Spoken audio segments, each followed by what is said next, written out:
welcome, Hoosier fans, to another victorious episode of the Assembly Call, as tonight your Indiana Hoosiers hang on at Madison Square Garden against the UConn Huskies, 57-54 in a game that, no one is going to write stories about and talk about how pretty it was or how high the quality of basketball was, but coming on the heels of Indiana's lifeless performance against Wisconsin, where there was no fight and no grit, tonight, that is certainly one thing that you can say about the Hoosiers. They brought the fight, they brought the grit, and they brought the toughness, and that eventually allowed them to hold on in this game, as I said, 57-54.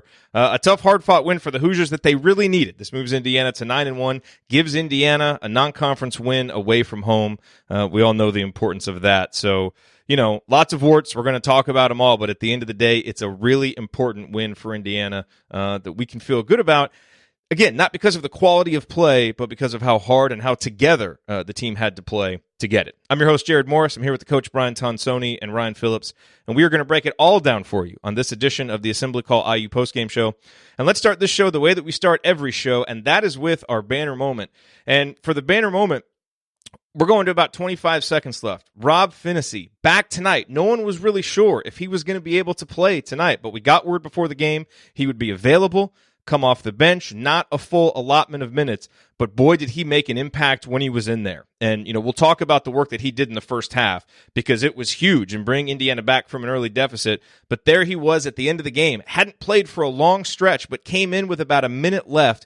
Got a couple of huge rebounds for Indiana, none bigger than the one on the offensive end after Indiana missed a shot.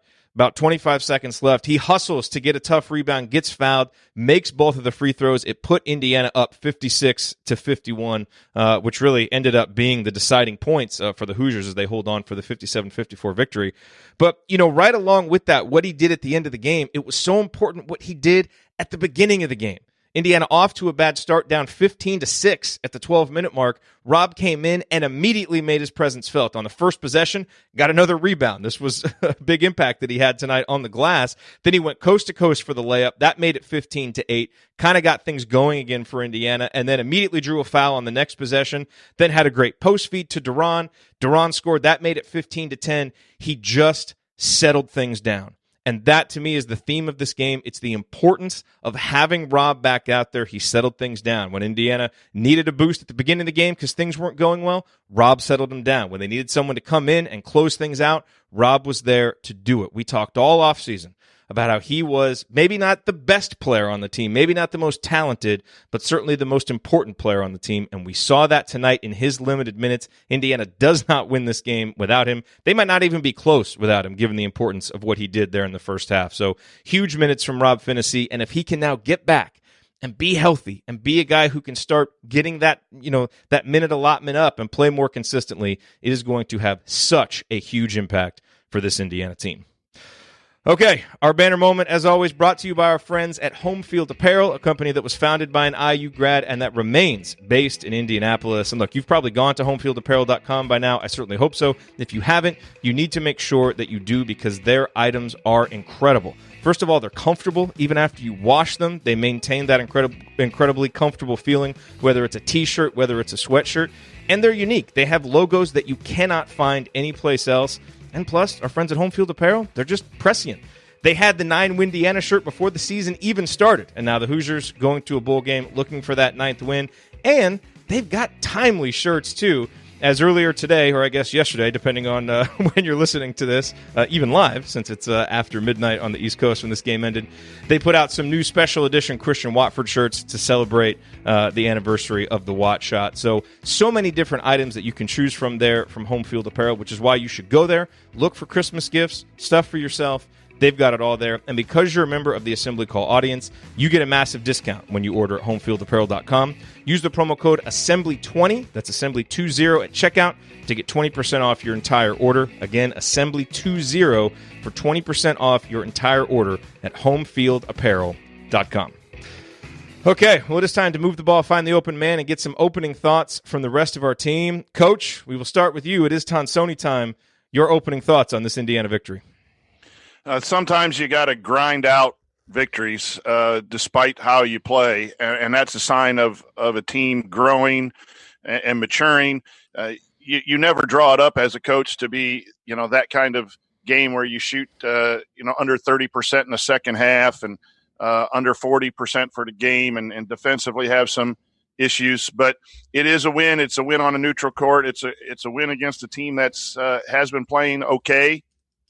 And I think that obviously is a lot better than coming out with a loss on a game like this today. I thought a lot of the play for most of the time was not very good. But again, you'll have games like that, and defense is what carries you. And I think the defense was good enough tonight to keep Indiana in the game, force some turnovers, and stop UConn from having any big runs. And so it's overall a positive with a lot of things that need to be fixed. Yep. Okay. Ryan, your rant on tonight's IU victory. You're muted. Sorry. Which is glorious. I hate having to tell you that you're muted. I have to own one. I was really hard on Joey Brunk in the first half. I think we all were. We have a private, we're text messaging each other during the game, and Joey Brunk had a really bad first half, and I thought the opening to the second half he was pretty bad too. He just couldn't keep with his guy defensively. He got a bunch of shots blocked right at the rim, where he was just kind of throwing it up instead of finishing strong or getting fouled or anything like that. But Indiana doesn't win this game without Joey Brunk's contribution late in the second half, where he scored 7 points in a row for the Hoosiers, I believe. I know it was 5 in a row at one point. Yep. So kudos to Joey for turning it around. I still think he's got a lot to work on. I still think that there are a lot of issues on defense when it comes to him guarding out on the perimeter and trying to help out on the perimeter that turn things negative for the defense every time he does it. But I thought that in the second half, he really stepped up. I thought his defense on Carlton was much better in the second half. Once he got a couple buckets to go in, you could see the intensity went up for Joey, and he was more focused, and he was tougher, and he wasn't letting guys swoop in for rebounds or any of that. He really toughened up late in that second half, and again, without him, Indiana doesn't win this game. So kudos to Joey. I will own it. I was livid on Twitter, and I wrote. I had to take a mea culpa on Twitter a little bit later to say, hey, good for him for sticking with it, because it was clear he knew he wasn't having a good game in the first half, and he sat for a lot of it because of it. But also the last thing I want to say is I want to echo what you said, Jerod. Rob Phinisee changes this team. I mean, it takes it from a team that is lost to a team that knows what it's doing on both ends of the floor. He's your best on-ball defender. Adding him to the mix lets Al Durham slide over to the second best defender, and Devonte Green slides to another guy, and it just makes everything easier for everyone else. And then on offense, he knows what he's doing. He's in possession of the ball.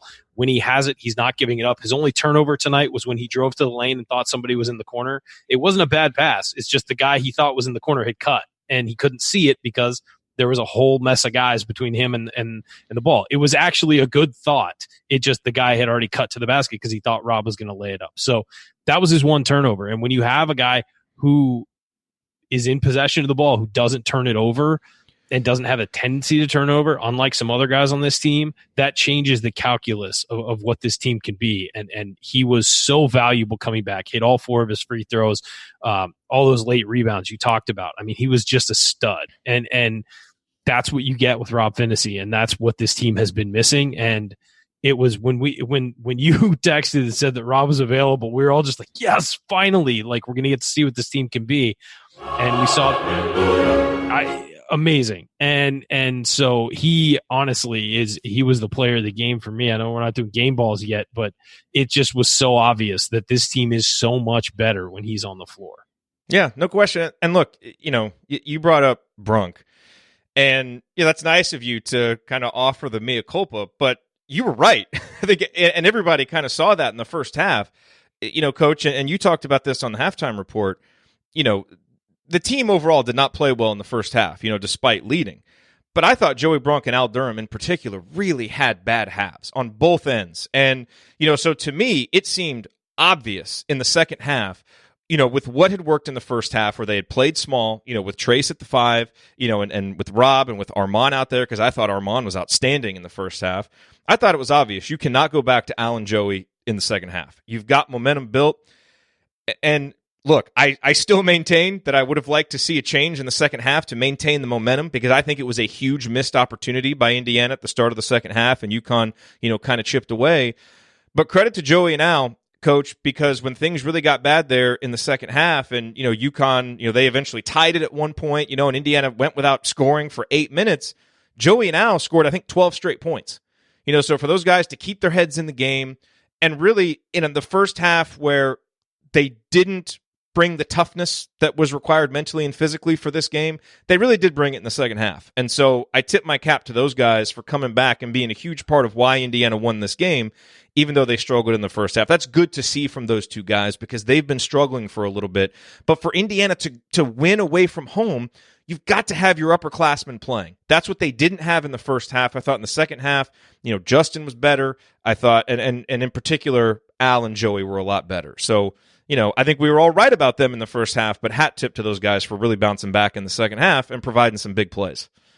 Absolutely. And a lot of people in the chat, a lot of people are disappointed with the coaching staff as well. And I get that. And I even said something at the halftime report, but the changes at halftime are interesting because not only do you look at X's and O's, but you got to know your team, and you got to know it's a psychology degree sometimes to be a head coach in a basketball program. There are times when you need to make changes at halftime to send a signal or to do something different. And then there are times where, you feel like making a change, but is it really the right change at this time? And here's what happened. He put those guys back in. I'm sure he challenged them at halftime, and they end up later in the game making big plays. If they had to sit and get a butt chewing and lose time, you never know how, we all think that those guys should just take it and be ready to come in at the 11-minute mark. But when you have that sudden change, it sometimes can backfire on you, and you lose that ability to bring them back in. It's never easy. I too I've been clamoring for the small lineup. I still like it. I'll talk about that later on. But Archie knows his team a lot better than all of us know his team. He's in there at the grind every day, and he knows what buttons to push and which ones not. And he chose not to do the changing of the lineup. And I think it paid off because those points were huge, and they made big dividends, and they were paid big dividends, and they were mentally in the game. And I think that has to be given to Coach Miller to understand that, even though a lot of us were calling for a change. Well, and there were obviously opportunities to get the ball down on the block and score. I mean, you saw Joey got opportunities that he missed. Deron Davis, to a certain extent, Deron looked a lot better tonight because he got the ball on the block. He was assertive, like he made some strong moves.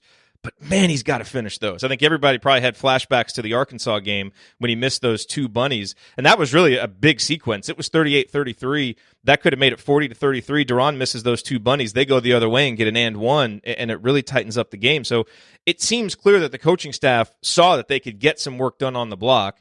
And maybe Trace at this point just isn't quite ready to be that focal point as your post guy, more better, in an area where he can focus on offensive rebounds and cutting and that kind of thing. So they saw it and they stuck with it, and it finally paid off for Joey, which was obviously nice to see. Let's talk a little bit about the small lineup though, because to me that was one of the other revelations from the first half is, the game definitely turned when Rob got in there, and that's unquestionable. But it also seemed to turn when, Ryan, when Archie finally put Deron on the bench, put Joey on the bench, put Trace at the 5, and, you had Race in there at one time, although he didn't play a ton. He only played 4 minutes. But Jerome was really active on defense today. Damezi was really good on defense. And that's what turned the game, is defensively, Indiana was awful to start. And they really got better once they went small, and that seemed to kind of help get the offense going too. And so, I know we kind of went into this season talking about this, the Twin Towers thing, and, we're going to be playing these two big guys. And again, obviously, Brunk did important work in the second half. But, I think the most impressive stretch of play Indiana had was when that group was playing in the first half. And I have to think that's something we're going to see more moving forward.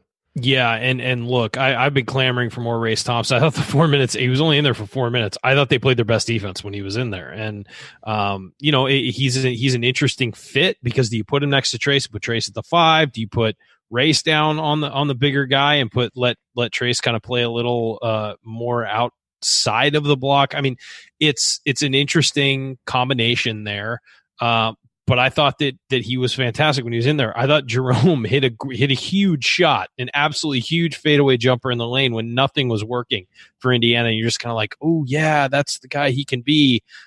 He's kind of struggled with his shot lately, but I really think that we all know that ability exists. And then Damezi had a turnaround jumper that I think all of us had a jumper that all of us were kind of like, oh sure, yeah, we'll take that when it went in. But those guys are earning equity. They really are by playing big minutes in these games. And look, Hunter down the stretch was in with the big lineup when the team made its run late, and it may not have been directly because of him, but he was on the floor when they made the run to take the lead. And did Archie forget about Trace? Because why on earth was Trace not playing? I honestly think it was one of those things where this is working, we're sticking with it. You know what I mean? I honestly think that's what it was. Is these guys are all matched up with their guys, they're playing defense, and we're scoring points. I'm not going to mess with this, and that seemed like that's what he was doing. Like and we were extending the lead, though. No, but you know what? They had staunched the bleeding that they had when Trace was on the floor, and I'm not saying it was because of Trace. It was whatever lineup was on the floor was not playing well. They switched it out, and they just went with the lineup that was. Look, it was from about 6 minutes left till about 1 minute left until they changed people out, and in that stretch, Indiana did take the lead and stretch it out to I think about 4 or 5 points. And you know what? Honestly, if things are going well and you're the coach, it's hard to reason, let's change it up. I mean, everyone wants Trace to be in there, obviously.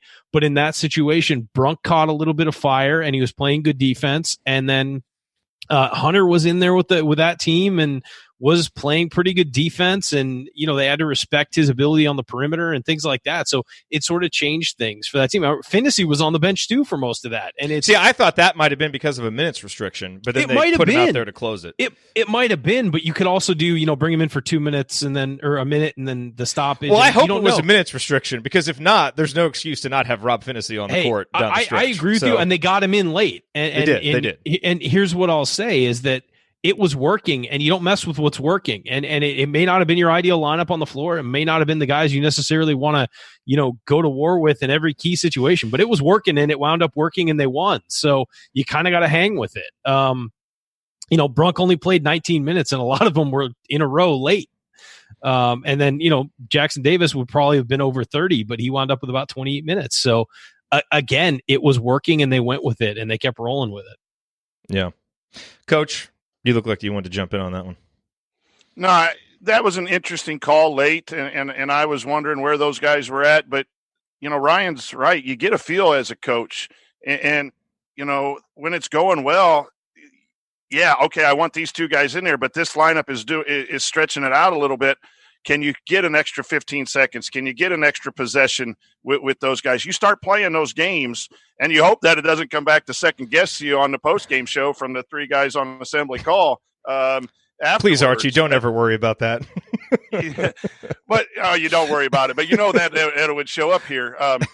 But you do, as a coach, can you get an extra minutes out of this while they're hot? That does play into your mind as a coach on substitutions. I would just say apply that logic to your second half starters. But hey, look, here's the thing. Same. I think this is an impressive victory for a lot of the reasons that we said, but a lot went wrong still tonight. And obviously, we want to talk about that. I just, to me, you look at that down the stretch, it worked in this particular case. So we can all kind of go home happy. I'm just trying to look at it more from a process than a result. And there were some things in terms of the process that, to me, I question, and I wonder, if just a couple shots go a little bit different, I think we're here questioning those things. And so I don't, I guess I just want to try and be consistent with that logic. Well, here's what I'll say. If that was the end of the first half, I think I agree with you. But in the end of the game, it doesn't matter. You're just trying to win the game. And whatever is going on that can help you win the game and you think is working. I mean, it can be a small thing as just like, wow, we randomly kind of backed into some good matchups for us right now. These aren't the guys I'd choose, but they're matched up really well, or they're playing specifically very well right now on their cover. That's kind of, you just roll with it when it's winning time. And I agree with you. I want to see Trace Jackson Davis out there, and I was questioning it too. I wanted Trace out there. I wanted Phinisee out there. Heck, at one point, I wanted Reese Thompson to get back into the game in the second half because I just thought that he helped give us the best chance to win. His activity. Are you ever not pining for Reese Thompson to get on the floor? No, because the guy is so underrated. When he's in there, the team plays better defense. And look, what tonight showed is that when Indiana plays good defense, it can beat teams. They just have to play good defense. They will score enough to win games. Okay, 57 points tonight. I know we've been up in the in the 80s early in the year, but we all knew that wasn't where this team's going to eat. This team is gonna stay in the 55 to like 75 range at max, and it's about the defense and getting to the free throw line. You do those two things, and this team is going to win. And I think that they need to focus on having their best defensive lineup out there, which is why I was so harsh on Joey Brunk, especially in the first half. Yeah. Okay, coming up as we continue our breakdown of Indiana's 57-54 victory over UConn, we will talk about tonight's meaningful moments that you might have missed, and then we will go inside the numbers to highlight the most important statistical notes from the game. And there's a lot of important statistical notes from this game. You are listening to the Assembly Call. Stick with us.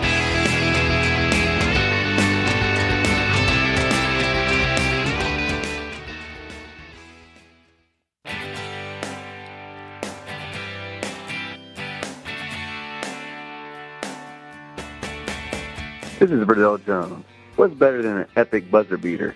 The full court dribble and a perfectly placed pass to set it all up. And, of course, celebrating with Hoosier Nation afterwards.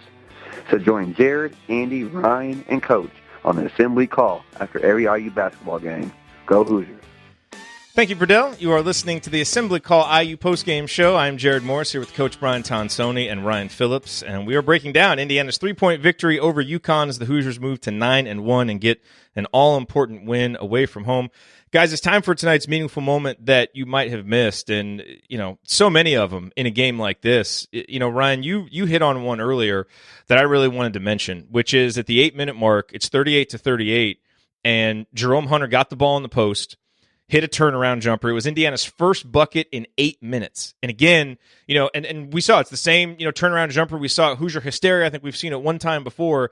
You and your turnaround jumpers. Hey, look, all I know is there are certain times Jerome gets the ball and makes a move, and it's like, man, that guy's a basketball player. No, he looks fluid, and those moments have been few and far between, but we saw it. It's like he wasn't thinking, and he just made a basketball move, and it was great. And then he goes right down to punctuate it on the other end and got a block shot.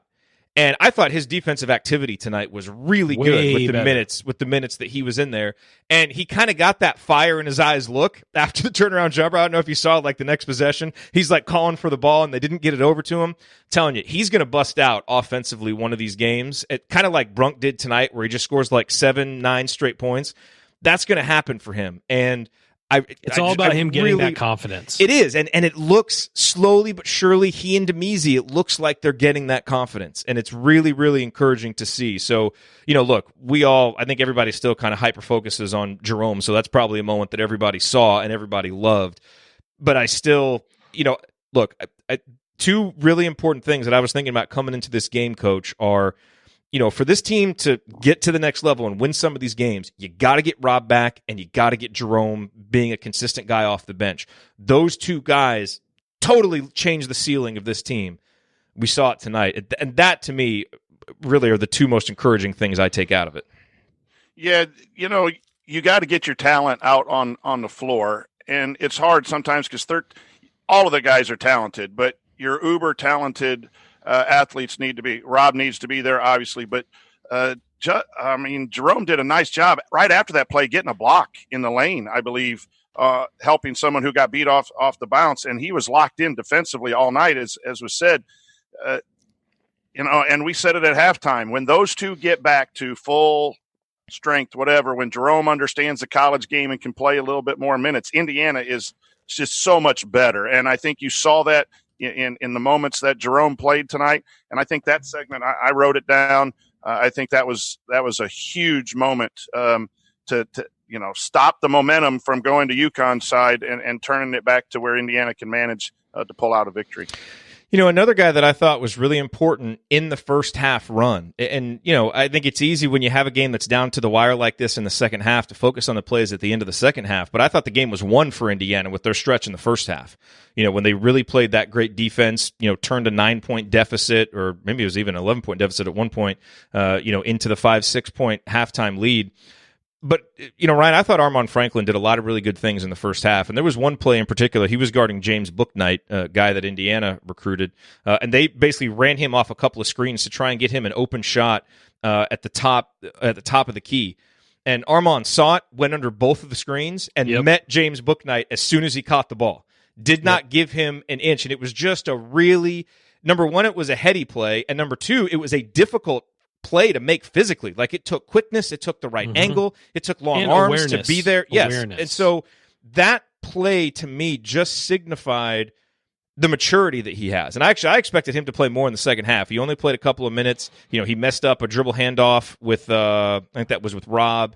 It was a really bad time and score turnover. It was. Really and and look, I'm not going to quibble with him not playing more. Do that. Yeah. But I thought in the first half, again, to me, when the game was really decided, he was out there for a lot of it. And I think when you start talking about what are Indiana's best defensive lineups, it's kind of hard to not include him in those. And, already as a freshman and plays like that, really, that's where it really shines to me. Yeah, and he was on the floor for part of that 16-1 run where Indiana played as well as it has all year. And it was defense. It was grinded out on offense, find holes.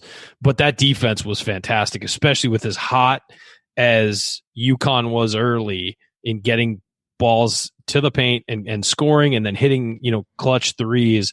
That 16-1 run, that was the best Indiana's played this year, I think. I mean, considering opponent. I mean, there have been times where against, some of these bad opponents, they've just gone on ridiculous runs and hit threes and all that stuff. But that was the best grinded out. You can win in the Big Ten with that stretch, all year. You can win in the Big Ten with that stretch. And it wasn't just about the other team not scoring and making bad decisions. It was about the fact that Indiana was forcing them to make bad decisions. Teams are going to hit shots sometimes when you're playing good defense. So don't focus on that 16-1 or whatever. It was the way they were playing. And then on offense, they had a purpose. They knew what they were doing. They were going inside. They were finding holes to the outside. They were driving.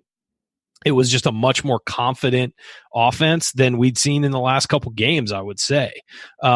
And especially even in the second half against Florida State, at times it didn't look good. But I thought Armaan played pretty well in that first half. Of the second half, he looked a little it was almost like he came out of the at halftime a little flat, and a few of the guys did. And when he finally got on the floor, it just felt like it wasn't the same bounce that we saw in the first half. And that could have just been the flow of the game. It could have been the fact that these guys are playing on an NBA floor and in a historic arena. Slipping left and right, man, off the floor. And on top of that, Al fell down twice in the exact same spot. It's like, come on, guys. But I sometimes when you come out in that atmosphere playing, again, it was a great crowd. They were loud at times, and UConn obviously has a ton of fans in New York City, and as does Indiana. So, and you're playing a historic arena. You're going to come out with all this adrenaline and jitters, and you're going to turn the ball over a lot. And you saw guys shooting the ball well over the rim, and it felt like, okay, that adrenaline wears off.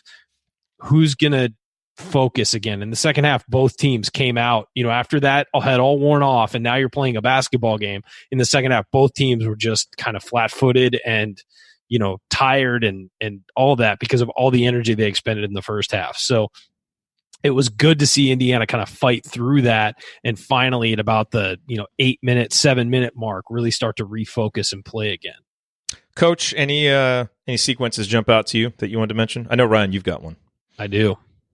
I will say this, there were lots of good plays called, I think all except one after timeouts. Yeah. And I'm going to mess up his name, but Tony Adragna. Yeah. He was in a tweet conversation with someone who was making fun of his comment about after timeouts. But I thought, and I think this is going to lead to Ryan's segment too, that after timeouts, Archie Miller did a great job tonight. And I think that's something been doing it all season. Yep. Yeah, it's missed sometimes. We focus on the lineup and did he start this guy and did he play people at the end, as that's the only decision that coaches make. I thought his coming out of timeouts was excellent, at least in where the ball was supposed to go and trying to get the actions that he wanted. And then Ryan's going to share the biggest one. But I thought Archie did a really good job of that all night long, and that's something that I thought was very, very important. Well, the sequence I'm talking about started at 4:32 and lasted until about 2:34. It was Al Durham had a great drive and layup. I mean, it was something we haven't seen from him for a while. And then he had another one where he got tackled and went and made a free throw. But then the out of bounds play, they were up 3, and they had an out of bounds play for Justin Smith, and it was a great sequence where they set a screen for one guy, flashed him through the middle, and UConn thought, okay, that's the middle play. There's always a guy flashing down the middle on a baseline out of bounds play, and then they set a second screen for Justin to come right down the middle. Everybody was cleared out. It was a perfect lob and a perfect finish, and that's the kind of thing that's stealing points. You are stealing points there because you don't have to run an offensive set. You get an easy 2 points right there.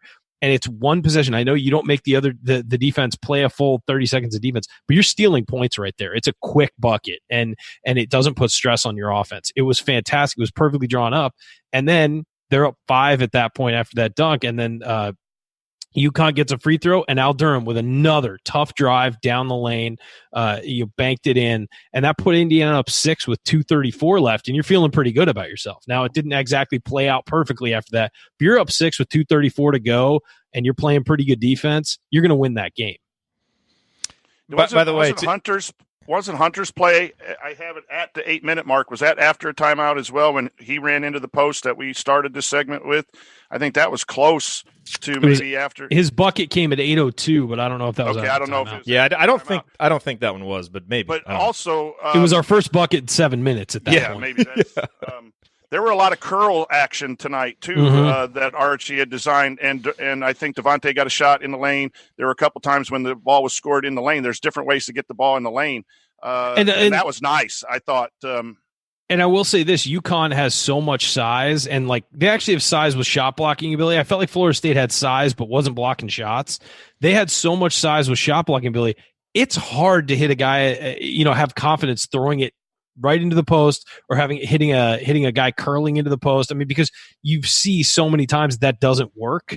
And Aycock, I don't know how many shots he blocked. Was it 5?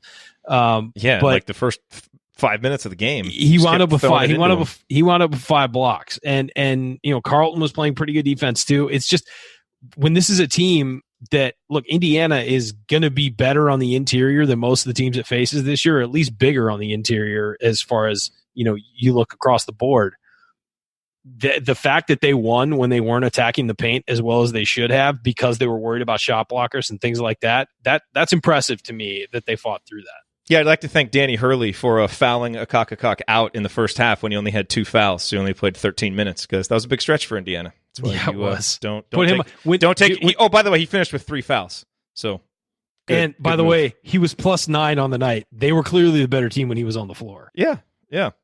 Okay, let's talk numbers.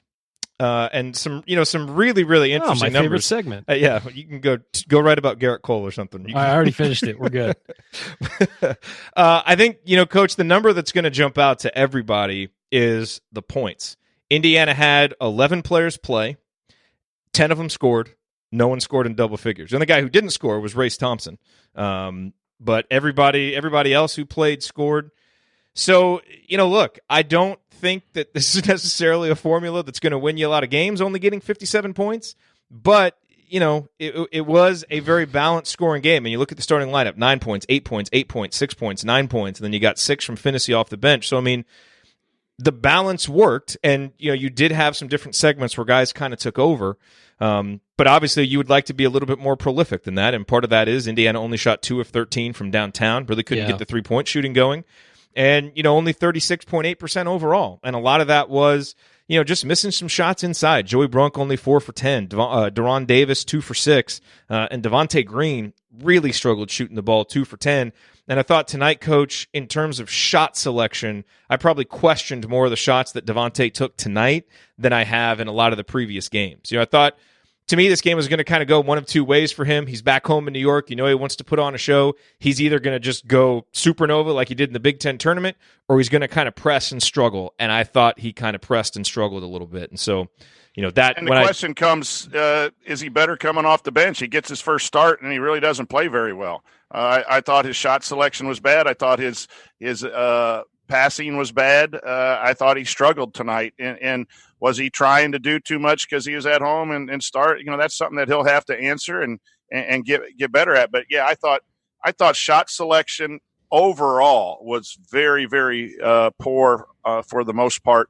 Obviously, Justin Smith's dunk was probably the best shot selection choice the Hoosiers made all night.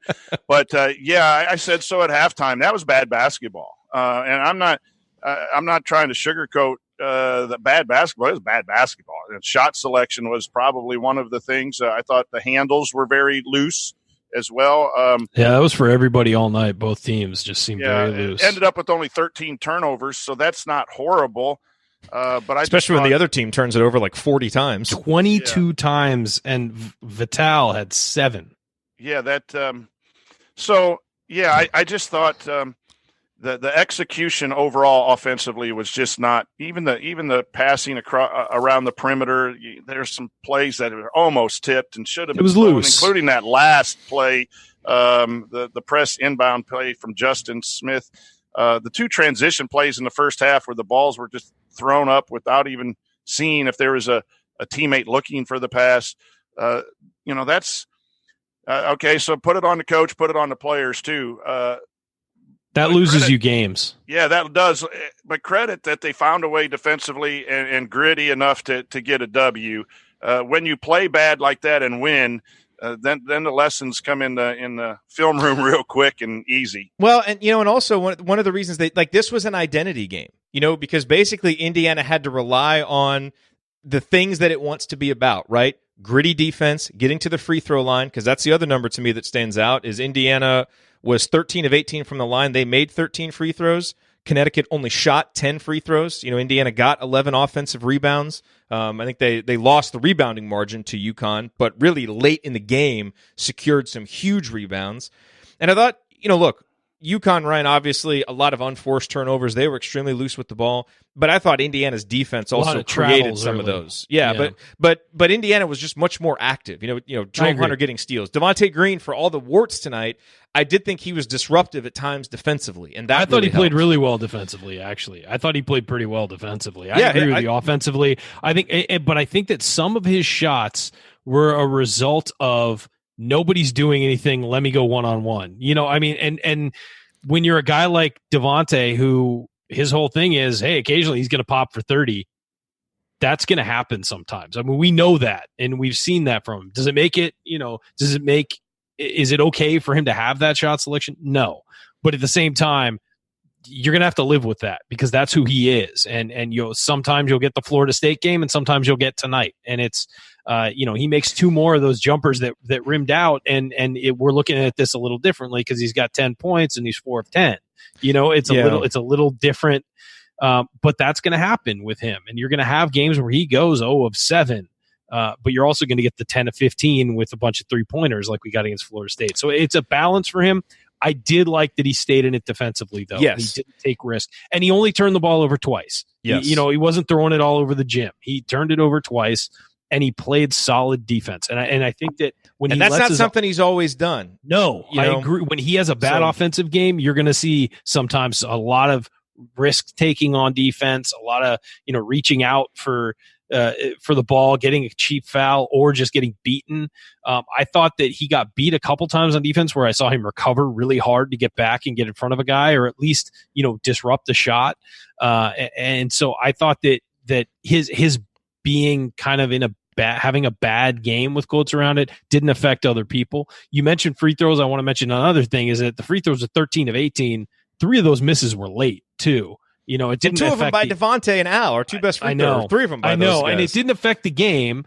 But you're looking at if they make those, it's 16 of 18. You're looking pretty good as it was 72%. Hey, those are guys you want on the line. 72% still gets a hallelujah after what we've seen. Oh yeah, but we could have been looking at 85, and it would have been an even better number. But Yeah, so, you got to make those free throws. You got to do those things. But, another thing I will say from the perimeter tonight with Devonte and Al, and, they were combined for 1 of 8 from 3, but they were shooting contested shots. There weren't a whole lot of open looks. They got a couple early, and everybody was airmailing them early because of that adrenaline factor we talked about playing at MSG. And after that, they just weren't getting open looks. I mean, Indiana, they were 0 of 7 in the third, and I think all of those were either forces at the end of the shot clock or contested shots. Yeah. UConn played some pretty solid defense. They did for the most part, and sometimes you go up against a force with the shot blocking inside. They doubled a lot early, and then the shot blocking caused a lot of problems for Indiana's offense, and they had a little length. So Hurley does a nice job. And he's going to get that UConn program back. I think we're obviously the better team at this point, slightly after tonight. But everybody regards UConn's him as a really good coach. Yeah, and we also remember that against the top 5 Ken Palm team, Indiana scored 80 points just 2 or 3 games ago. So this stuff goes up and down and ebbs and flows a lot based on practice time, travel, and all kinds of things. I always say this: I'm not an excuse guy, but there are reasons. There are reasons why things happen. Never an excuse not to play your best basketball every minute, every game, but there are reasons, and reasonable people will see that. I will say one last thing. I just want to say before we sort of move on. You're really energized during the stats segment tonight. This is it's all stats different for me tonight. I like it. No, what I want to say is, and this is not just directly on stats, but I think we're all looking at this through the lens of coming off of the win against Florida State, the loss against Wisconsin, and wondering which team is this? Who are we?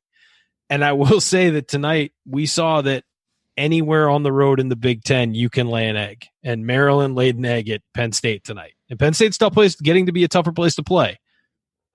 But I'm not saying that Indiana is undefeated. Is the undefeated team that ripped through Florida State, looked phenomenal, all that stuff.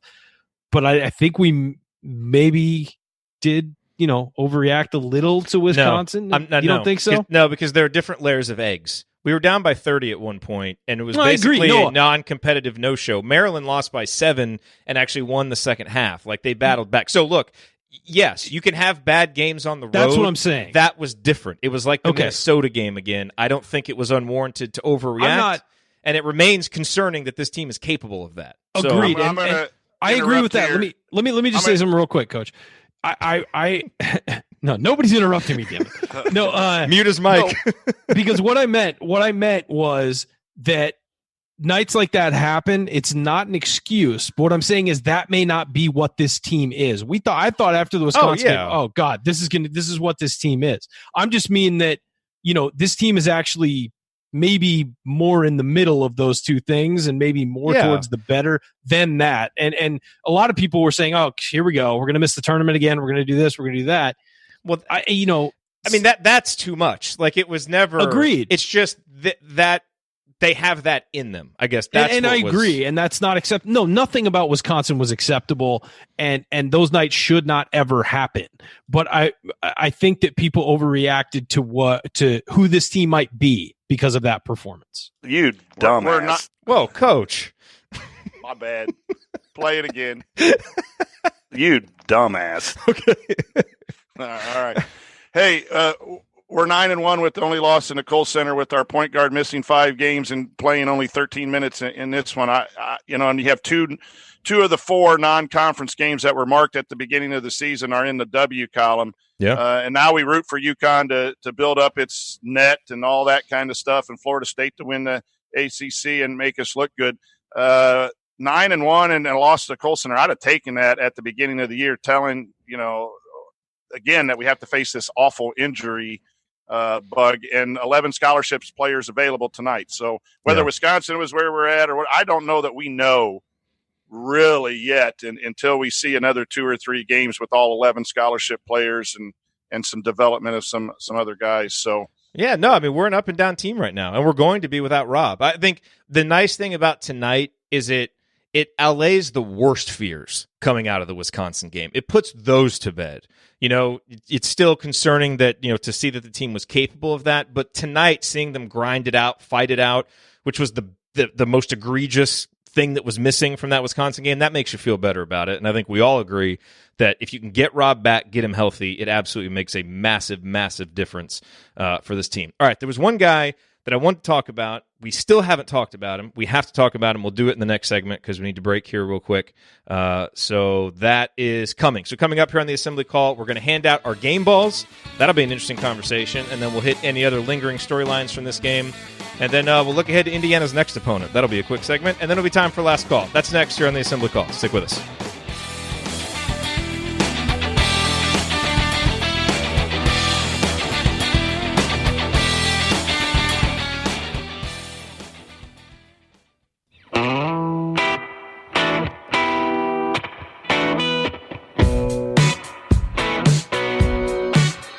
This is Jordan Halls, and I never miss a shot or an episode of the Assembly Call.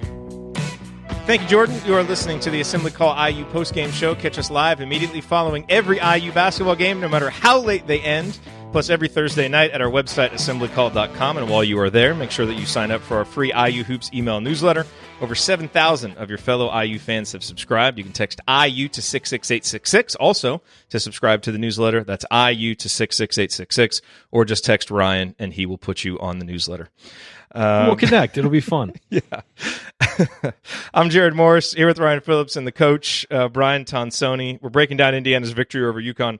Guys, one name that we have not mentioned very much, and on the one hand, I understand why, but on the other hand, I think we should have spent some more time talking about already, is Justin Smith. And look, we did talk about the dunk, and the dunk was a great play, but, you know, I think, and I'm going to let you guys make your game ball choices first, but I think despite his numbers not jumping off the stat sheet, he deserves some consideration because he did play 36 minutes. He had 3 steals. He was a really, really active, disruptive defender tonight. 3 assists, 4 rebounds, had 8 points. But again, it wasn't the numbers. I thought after a little bit of a slow start, Justin was the rest of the team, the rest of the lineups kind of orbited around Justin, and he played really solid defense.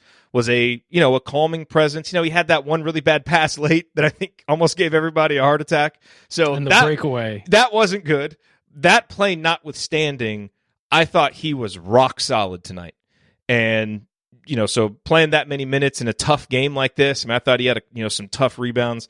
I was really impressed, with what he did. Again, not a game where the stats jump out at you, but possession to possession, he really showed, especially on the defensive end, his value. So I'll just kind of throw that out, and then there was a time too during a dead ball that he was gathering the team too, and so there was some vocal leadership from him as an upperclassman. I thought that was good to see, and the fact that he didn't let a bad or lack of offense. I don't know that he played really bad offensively, but a lack of offense really hurt him on the other end. I think that's a sign of maturity for Justin.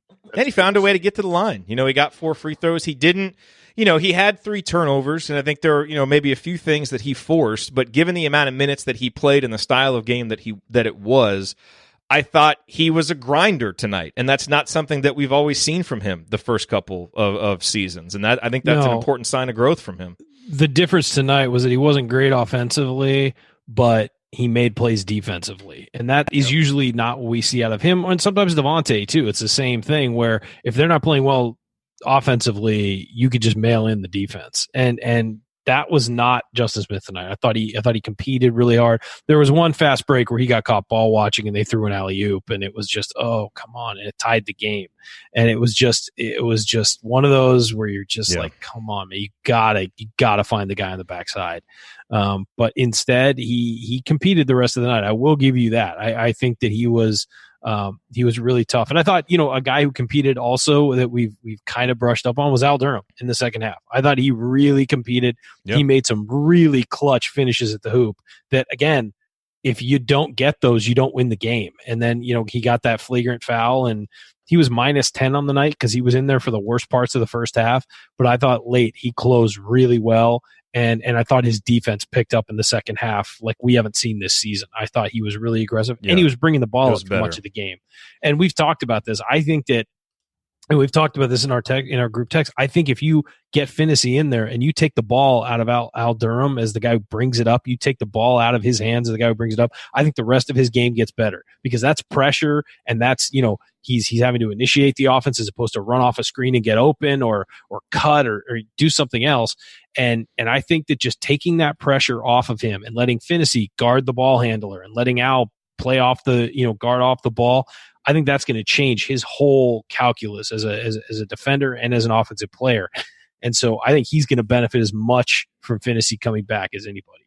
Yeah, there's a huge cascading impact of Rob Phinisee coming back on both sides of the ball. I mean, you can move a good scorer, whoever it is. You can move a good player to the bench to be your first guy off the bench and a reliable scorer if it's Devonte or Durham or whoever. I mean, there's a big effect to him coming back because he's the guy that everything orbits around on both sides of the ball. You need to have him, and so hopefully he's able to get healthy and stay healthy. Yep. All right, Coach, with all that said, it is time for you to make your game ball choice. I got one. It probably is going to go to Coach Roberts. He had to have something to do with that. I have a mad crush on Coach Roberts. But I don't know about Coach Roberts, but Bruiser Flint was in it tonight. Do you see how often he was getting his up? Scout, probably. East Coast guy, man. Yeah, he was in charge of the scout on this one. Probably when you see an assistant getting overly active on the bench, they're in charge of the scout, and they don't want to go back into film room and have missed assignments, and they're a little more animated. I know I am. I have Saturday scout for us, and I should be watching film instead of talking to all you guys. But so if Saturday doesn't go well, I'm blaming. It'll go well. But I think the game – this is going to be odd for me. I'm giving the game ball to Phinisee. The free throws and settled the team down both in the first half and the second half. Hard to do for a guy who only played, 13 minutes and scored 6 points, but no one was in double digits. But they were such impactful minutes. Yes. I mean, and they maybe really were. Maybe I'm just glad he's back and happy to see him game ball. I don't know. But I am happy he's back and glad to see him. So that's where I'm going. I mean, all right. I endorse that choice. Ryan, who are you picking, Jerod? I don't know. I haven't chosen yet. I'm agreeing with Coach. I'm going with Rob Phinisee. His first play on the floor, grabs a rebound, goes down, and pins a layup right up against the glass and in. After everybody's shot had been getting blocked at that point, he puts it right in the hoop and says, I'm this little guy playing point guard, and I can score around this guy. Why can't you? And then the second half, he just had so many key plays, especially when he came in late, made that crazy rebound that was your, banner moment. I mean, he makes winning plays all the time, and he's the guy you have to have on the floor. Again, you're right. He didn't play many minutes. He played 13. But he was the most impactful player on the floor. Even the announcers were talking about it. He makes the team so much better, and he did tonight. And I mean, there were guys in there grinding for 30 minutes in this one, but I got to give it to Rob Phinisee because his minutes were so impactful and changed the game. And those late plays, to make all 4 free throws in the second half and to make all four of his free throws and then to get those rebounds in the second half and just make some smart plays defensively. And you never worry about him being on the floor. And tonight was a night where you worried about a lot of the guys on the floor, and he's not one of them. And so I gotta again give it to Phinisee. I mean, I submit that the plays that he made as soon as he came off the bench in the first half were just as big as the ones at the end. Huge, that game was, huge. I mean, it looked like that game was going to get out of hand. Drifting out of control. Yeah, and he came right in and settled down. I think I tweeted at one point that my heart rate normalized as soon as Rob, came in the game. It's like, okay, things are okay now. We're going to be okay. So I would give mine to Phinisee as well. I am just going to give an honorable mention game ball, certainly to Justin Smith for the time he was out there. And, I'm going to give a half game ball to Al and Joey, because both of them I thought were a big part of the reason why things struggled early. But I'm really impressed with both of those guys coming back with the mental toughness in the second half to really contribute down the stretch. Everybody's calling for them not to start, and they're being vilified in group text messages, and they came back and I thought really played well. So that was nice to see. I mean, look, this is this is absolutely one of those games that, and I guess it's true for most games, I suppose, but your feeling at the end is just colored by the win or the loss. I mean, it's just one of those. And like I said, it's always going to be like that. But, I think if we had lost the game, we'd be focusing a lot more on their play in the first half where they really struggled. But because we won and because those plays led to winning, I think they deserve some kudos for that. Half a game ball doesn't bounce, though, Jerod. No, it doesn't. No, it doesn't. And that's why they got to get better. Have a complete game ball. I know. That's why they got to get better. Be an impact. I mean, it's not a complete game ball. Joey and Al rebounded in the second half, but to get the game ball, you need to. Here's what I'll say. Yes, and we need those guys to be good for 40 minutes early to beat better teams. Here's what I'll say. Let's hope they build off the second half. Yes. And take that moving forward because they're going to need to. I mean, we talked about it after the Wisconsin loss. It's not about the loss. You're bummed about the loss, but it's how you respond to it. How do you recover? How do you take the information from that loss and spit it out? Indiana went on the road to New York City and won from that Wisconsin loss. They learned something and they went out and put some things into practice, played much better defense. And even when things were going badly tonight, they were playing better defense. Again, if you played poorly in this game, particularly offensively, as a lot of these guys did, how do you respond to that? How do you move forward? How do you fix things? If you got beat by your guy a lot defensively, how do you move forward? How do you respond and how do you improve? Hopefully we see this team continue. What we don't want to see is a bunch of peaks and valleys. You want to see a steady development. There are going to be blips. There are going to be bumps in the road. There's going to be gullies, but you don't want to see, a Grand Canyon and then a Mount Everest. You want to see steady growth throughout the season. That right there, the steadiness, that's why Rob is so important. Because Agreed. Al and Devonte are so up and down, even within games, and that is why Rob is just such an essential part of this team. Changes the chemistry, man. Totally Changes does. it completely. We haven't mentioned Trace Jackson Davis. I thought wasn't great tonight, and when the stats weren't great, but I thought he did a lot of things and was responsible there at the end of the first half with that run of finding a way to score, and had a tough time scoring in the second half. But I thought he was very solid tonight as well. It was a tough assignment. Led the tough team in assignment rebounding offensively for him too. Yeah, a tough assignment offensively for him facing that front line. Nobody was having an easy time with that. But I thought he battled all night, and I thought defensively he really picked it up when they had to put him on Carlton because Brunk and Davis weren't getting it done. That was his biggest contribution to the night. Carlton stopped scoring immediately. Mm-hmm. And whether that was because Trace was playing amazing defense or whether UConn went away with it, doesn't matter. He gets credit for it because Carlton didn't have easy layups, and he was getting easy layups before that. Yeah, he's just, it seems weird to say given the fact that the alternatives are experienced guys like Brunk and Davis, but Trace is just such a more solid, consistent defender than those guys because Brunk makes really questionable decisions with, where he's going, and Durham, God love him, but he's just, he can't move physically. Right now. Doesn't. Yeah, he's just he looks like a shell of himself, and it's kind of sad to see. I mean, if you were playing Indiana, the first thing you do is take whoever Brunk or Davis is guarding and bring them 20 feet from the basket and set a screen. It's the first thing you do every single time. We were talking about how that's the first thing you do with Damezi early in the year, and Damezi has worked on moving his feet and gotten better and become, smarter defensively. Those other guys still need to work on it. They really do.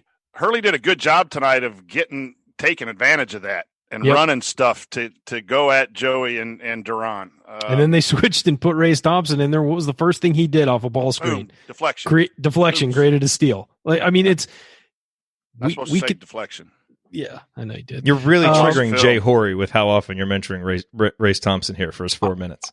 I'm sorry, guys. He needs to be on the floor more. I've been saying it for a while now. I agree. I agree with you. Something has to be going on behind the scenes. He's not picking up practice. He's not executing. Maybe, to get that trust level to go in more than what he is. But when we see him, I just like his athleticism, his rebounding effort. But again, something has to be. Sure. No, I agree. There's obviously something going on. Not get in as much as he had 2 fouls in the first half quickly, and that's probably why he's had set down real quick. But he's a guy who can play, man. He really can. Okay, so coming up, we have Assembly Call Radio on Thursday. I think we'll get Andy on for that, so we'll be able to get his thoughts on this game and just kind of decompress and kind of reflect on these last 2-3 games, kind of see where Indiana's at for the big showdown on Friday at home against Nebraska. Now, look, on the one hand, I was very flippant with what I said about Nebraska leading into the last break. This would be a very quick segment. Obviously, an allusion to how poor Nebraska has been, but they won their most recent visit to Assembly Hall, which I think we all remember, one of Indiana's worst performances last year, but much different Nebraska team. Coach, do you want to give like a quick description of Nebraska and what, if anything, there is to fear in this? I mean, legitimately, like, this should be a game Indiana should win by 15 to 20 points, right? And if not, like, something probably went wrong.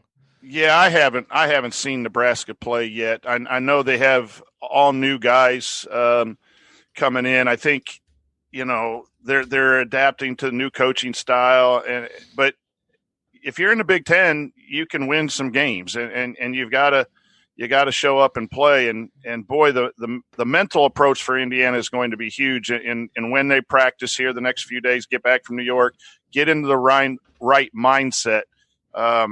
Because you don't. I mean, Duke got beat by Stephen F. Austin at home. Anybody can lose by any Evansville. night. You can lose it any night. So do what Indiana does. Again, I wish I had more of a scouting report. That's Andy's business. He didn't get that emailed to me on time. Bottoms. But I think when you have a team that's at the bottom of the conference like that, you want to come out and get off to a good start. And Indiana has not been a team to do that. You don't want to keep a team like that in the game for very long. You want to make a statement and then keep pushing out the lead incrementally on Nebraska. Bury them early. Well, they are 169th in offensive efficiency and 161st in defensive efficiency. Well, so they're not very good, and they are not much of a three-point shooting team. And typically when Indiana, has kind of struggled or there's been an upset, now they have one guy who's hitting 53% of his threes, Thor Bjornsson. So got to make sure that we get to him. But, I guarantee you there'll be one long three or a banked-in three. Happens every game. Just seems to happen every game. You are listening to the Assembly Call IU postgame show. Remember that because you're an Assembly Call listener, you get 20% off your entire order at homefieldapparel.com when you use the promo code assembly20. So if you want to get a great deal on the most comfortable and unique IU apparel that you will find anywhere, go to homefieldapparel.com and use the promo code assembly20 for 20% off your entire order. All right, gentlemen. It is time for last call here as we have now passed midnight in the Central Time Zone. So it's about time for dinner for Ryan. So it actually is. Dinner is sitting on the stove right now. Oh, good. Well, you're certainly going last for last call. So, Coach, we'll let you go first. Yeah, tonight was not pretty basketball, and there's a lot of things that Indiana needs to do better offensively and defensively. And the only positive to take away is that they grinded out a win when things weren't going exactly probably as planned. And I still will preach patience. 10 games in, you got 21 games left, the Big Ten season. Sometimes we get too analytical on, is this what Indiana is based on this last game, At some point, I think the true Indiana team will show and be consistent. And if that's good enough to win, games and get to the tournament, so be it. If not, we'll let you know that this team is not. But I will take 9-1, even with an ugly win, especially coming off a loss. This game could have gone the other way, and we would really be feeling a lot worse right now about Indiana. So, again, whether you're half full or glass half full, half empty type of person, I'm going to choose to be positive. 9-1 without a full roster. We got Rob coming back, which will help all the way down the roster. I think that's pretty positive. And there are teams that are in much worse shape than the Indiana Hoosiers. Ryan, last call. Look. After what happened on Saturday, this is a big win for Indiana to come off the mat, go to MSG, get the experience of playing in a foreign building that, hey, if you make the tournament, you're going to have to play places like this. To get that experience, to grind through it. I think that, if they just run away with a 20-point win, we all would have felt good about it. But we learned something about this team and how they would fight and how they really were in a tough spot. UConn came back on them after they got down, then had a huge run. UConn came back on them, and they could have just wilted at that point, and they didn't. They fought back. Team leaders stepped up. Justin Smith, Al Durham, Joey Brunk. Those guys all stepped up and made big plays in the second half. Rob Phinisee obviously showing up, getting our game ball because he earned it. Not just for being healthy. We gave it to him because he earned it and fighting back and making things happen and making plays that win games late. I thought that was just huge, and it's a win everybody associated with Indiana can be really stoked about as they move forward, because after Saturday, I mean, I know they were favored to win this game. It was tight. It was like 1 point at tip-off, but I'm not sure anybody was really confident that they were going to come out and be able to win ostensibly a road game after what happened at Wisconsin. They did. So credit to them for turning it around. Hopefully they can build off of it. Yeah, I mean, to be clear, I would have enjoyed the lessons of a 20-point win more than the lessons we all from would this have. win. But your point is well taken. I mean, I think we were all... Some worry set in, some concern set in that I don't think any of us were quite prepared for based on how they played out Wisconsin. But now, Coach, it's a good point. I mean, you got to kind of look at these things in totality and not be prisoners of the moment. We are prisoners of the moment to a certain extent on a post-game show because we're reacting to what we just saw. But with each new game, with all these new data points, now we learn more about this team. And now as you look over these last 3 games against, major competition, Florida State, Wisconsin, and UConn, in 80 of those minutes, Indiana really was grinding and playing good defense and playing tough and playing together. And then you obviously have the one bad game in the middle. So it's going to take more time. We're going to need to see more games to really, truly understand who this team is. But what was so encouraging to me about tonight, what I'm going to take moving forward, is it really showed Rob Phinisee's importance. And so I think, you look at maybe the struggles that Indiana's had at different times this year, the bad performance against Wisconsin, and you look at it and you say, if Rob can get healthy, this team has a lot of improvement they can make. And I feel good about that. And even just being able to go and win this game with him only playing 13 minutes, I think that's a good sign. So, are there things to be a little bit concerned about and to be worried about? Sure. This is still a flawed Indiana team with a roster that's a bit of a house of cards, and some things need to go right health-wise moving forward. But to be in that position, to have gotten 2 of these last 3 victories, and to be doing what you need to be doing in the non-conference to set yourself up to make the NCAA tournament, overall, things are in a really good position so far this season. And now we'll just have to keep watching and hoping that Indiana can keep the momentum going against Nebraska, and then go try to get at least 1 or 2 more wins here in the non-conference after that. But a good win, a tough win, a tired win, but wins are wins, and we'll take any win away from home that we can get, and that's really the bottom line on a night like tonight. All right, that's going to do it for us on this edition of the Assembly Call IU Postgame Show. If you want to see us do the show live and be part of the live chat, make sure that you subscribe to our YouTube channel, youtube.com/assemblycall. And don't forget to go to assemblycall.com or text IU to 66866 to join our free email newsletter. Special thanks to our longtime listener, Bob Thompson, who produces a lot of the music that you hear on the show. And thank you for listening. We'll be back to talk IU hoops again with you on Thursday night for Assembly Call Radio. Until then. Take it from me, Christian Wofford. Keep your elbows in and your eyes on the rim. Go Hoosiers. Thank everybody for coming out. All right, I got to get out of here, folks. Thank you.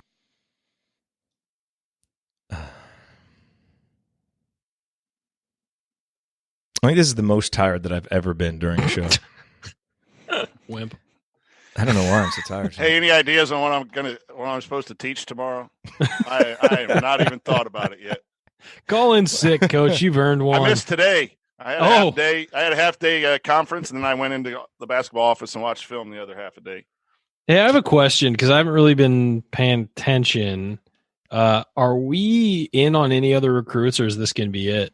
Do we think with this class? You talking about for this class? Yeah, I haven't heard much other than maybe it's been all about guy here. Yeah, or there. it's been all about Nick. I mean, I think they're obviously grad transfers and other guys who transfer, but no like high school seniors have popped up on the radar screen. Because I know it's kind of a weaker class this year nationally, so I was wondering if they were going to bank one because they do have an open one still. They have 1 2 or open. 2? So they've got 3 coming in. Maybe it's one. And I think they had 1 open. Yeah, I think they have 3 coming in and 1 open. Yeah. We'll see. Coaching changes can shake guards guys loose too. Get guards. Well, we got 2. Leal and Galloway are basically guards. Just get more guards. We need a point guard. That's the thing. Yes. So that's what they're really throwing all their weight at Lander, from what I understand. Mm-hmm. He likes Michigan. Well, Louisville, I think, is the main competition there. Oh, really? I read Michigan was pretty tight with him. I think he like grew up a Michigan fan, and he took a visit there. So I mean, they're involved. Oh, that might be why somebody told me that. But yeah. Okay. All right, we guys. won. Hallelujah. It's a great win. I'm happy with it. And it's 2 of the 4 non-conference big red calendar days. You know, you win at Notre Dame and beat Arkansas, and you've done all you can do with the schedule. I know. And Notre Dame and Arkansas. This was a really important game. I mean, it really was. Well, it's a neutral win. It's away from home too, and that committee is going to look at that. And then you just hope you want UConn to win the American Conference now. Just go UConn. Yeah, Notre Dame is beatable. So is Arkansas. I mean, those are both games you can win. All right, I got to go. Good night, everybody. Bye, guys. All right, I got to get out of here, folks. Thank you. For real, go to bed, everybody. Go to bed. It's too late. Yo, this is Sneep Dio Double Dizzle. All right, see you. Oh no, it's too late for that. See you, everybody.